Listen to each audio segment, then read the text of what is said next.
மதுரை மீனாட்சி அம்மன் கோவிலுக்கு நம்ம ஊர்ல இருந்து மட்டும் இல்ல, உலகத்துல இருந்து பல லட்சம் பேர் வராங்க. ஆனா இந்த 2000 வருஷம் பழமையான கோவில்ல யாருக்குமே தெரியாத ரகசியங்கள் ஒளிஞ்சிருக்குன்னு சொன்னா நம்புவீங்களா? சொல்றேன். நம்பர் 1, 1000 கால் மண்டபம். அங்க 985 தூண்கள் தான் இருக்கு. ஆனா நீங்க எந்த ஆங்கிள் நின்னாலும் எல்லா தூண்களும் ஒரே ஸ்ட்ரெயிட் லைன்ல தான் நிற்கும். இரண்டாவது, அங்க இருக்கிற பொற்றாமரை குளம். இந்த குளத்துல ஒரு மீன் கூட வாழாது. காசில கங்கை மாதிரி மதுரைக்கு இது ஒரு பெரிய மிஸ்ட்ரி. மூணாவது, அங்க இருக்கிற சுழலும் லிங்கம் பெயிண்டிங்.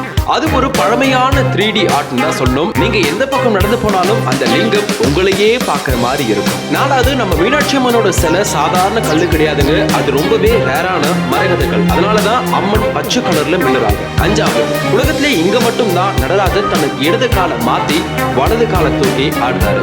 ஆறாவது, அங்க இருக்கிற இசை தூண்களை தட்டினா சரிகம பதனி அப்படின்னு ஃப்ளூட் சவுண்ட் கண்டிப்பா கேட்கும். ஏழாவது, பொதுவா சிவன் கோவில் அப்படின்னாலே சிவனுக்கு தான் ஃபர்ஸ்ட் பூஜை பண்ணுவாங்க. ஆனா மதுரைய ஆள்றது மீனாட்சி அம்மன் அப்படின்றதுனால இங்க அம்மனுக்கு கும்பிடு போட்ட பிறகுதான் சிவனையே பார்க்க முடியும். இந்த ரகசியங்கள்ல உங்களுக்கு எது ரொம்ப பிடிச்சிருக்கு அப்படின்னு சொல்லிட்டு மறக்காம கமெண்ட்ல சொல்லுங்க. மதுரைக்காரங்களுக்கும் மீனாட்சி அம்மனோட பக்தர்களுக்கும் இந்த வீடியோ மறக்காம ஷேர் பண்ணிட்டு இந்த மாதிரி ஆன்மீக தகவல்களை உடனுக்குடன் தெரிஞ்சுக்கணும் அப்படின்னு நினைச்சீங்கன்னா வேத மந்திர ஃபாலோ பண்ணிக்கோங்க.